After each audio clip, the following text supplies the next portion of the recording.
Cooking a full pack of brisket can be really intimidating for a new barbecue. But in this video, I'm going to show you how to cook a delicious, tender, juicy brisket with absolutely minimal effort.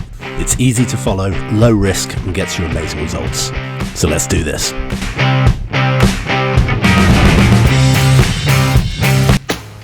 I'm going to be smoking a UK grass-fed brisket. This is the XM Gold from John Davidson, weighs 6 kilogram. It cost me $79.99, and while it's not the cheapest brisket you can buy, it's not too expensive, and everyone seems to agree that it offers the best value for money. Now this thing is an absolute monster, too big for my chopping board, so I've just laid down some foil to catch all those juices. And right away we get to the most intimidating part of it, the trim. Now I think this is the part that can put a lot of people off. You've got yourself a very expensive piece of meat and you're just going to start slicing bits off it. Now there are a million videos out there that tell you how to properly trim brisket. This isn't one of them. What I have for you today is the lazy way. Now one of the reasons I chose the XM Gold from John Davidson's is it needs very little trim. And if you really didn't feel confident trimming, you could probably get away with not trimming at all. So all I'm doing is taking off some of the hard fat from the edges and the top, rounding out some of those edges so there's no pointy bits, and removing the hard string of fat from underneath the little mohawk on top. The fat cap on top doesn't want to be any thicker than about 1 centimetre, so I'm just shaving a little bit down. But again, this brisket needs hardly any trimming at all. I'll leave a link in the description so you can see where to get these if you're in the UK.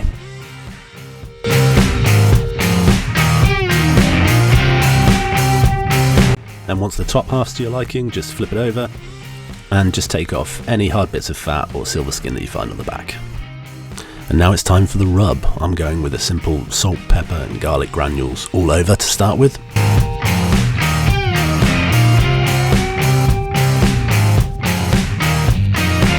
And then to finish up, I'm going to use some coarse ground black pepper just on the top to help give it a lovely bark. And then it's time for it to go on the barbecue. For this cook, I'm using my Traeger pellet smoker, but absolutely any lidded barbecue will do that has enough space. Just set it up for an indirect cook and have it running at 120 degrees Celsius. Place your temperature probe in the thickest part of the meat in the center of the brisket. At this point you can take some of that trim that you've taken off, put it in an oven-proof bowl with a foil lid and have it smoking to render down the fat. I put this in about midnight, went to bed, and it didn't hit internal temperature of 75 degrees until about 11 AM. At around this temperature it hits what's known as the stool, so the cooking process will slow right down. To help it push through this stage, we're going to wrap it up. Now I happen to be using butcher paper at this point, but it's a little bit hard to get hold of in the UK sometimes, so if you only have foil, that is absolutely fine. I also happen to have this Wagyu dripping from Aldi because it was on offer, but regular beef dripping from any supermarket works just as well. Now a bit of a handy tip for moving the brisket, because it's a huge piece of meat, I used a little pizza paddle board that I had, which made life much easier. Placing that brisket down on that dripping, and now it's time to wrap.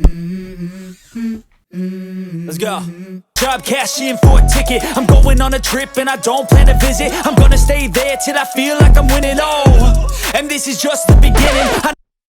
Now if you're like me and your present wrapping skills leave something to be desired, don't worry about it, just get that thing round it. And once fully wrapped, back onto the barbecue again.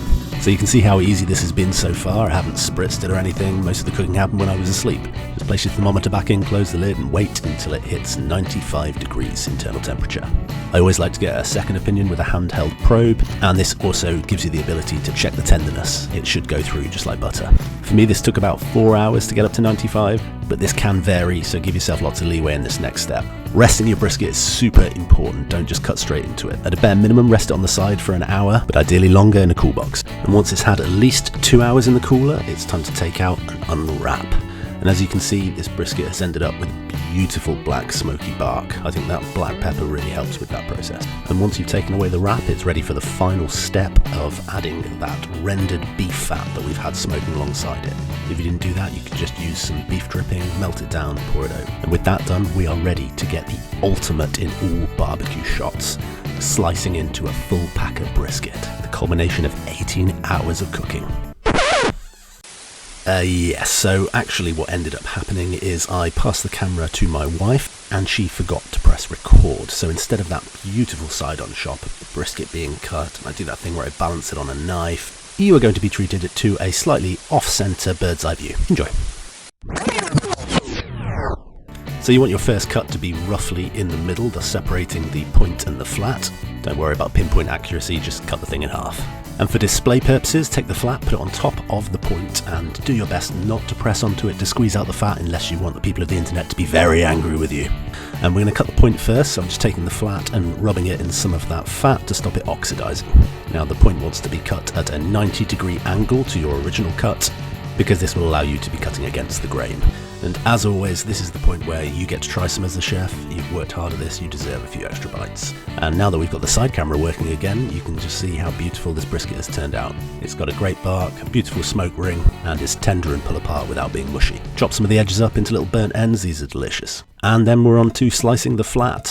To do this, continue slicing perpendicular to your original slice. This part of the brisket is a little bit leaner, but it's still turned out juicy and tender. Now, is this the best brisket that has ever been cooked? No, of course not. For one, it's a UK grass-fed brisket, so it's going to come out differently to a grain-fed brisket. But much more importantly than that, I am no brisket chef. My briskets probably aren't going to win any barbecue competitions, but they are delicious, and super easy to recreate yourself at home. I hope this video has shown you that cooking a full pack of brisket on the barbecue doesn't have to be hard, doesn't have to be intimidating. So if you're on the fence about trying one, just go for it. If you want to see even more delicious, easy to make barbecue recipes, then check out some of my other videos. Thanks for watching.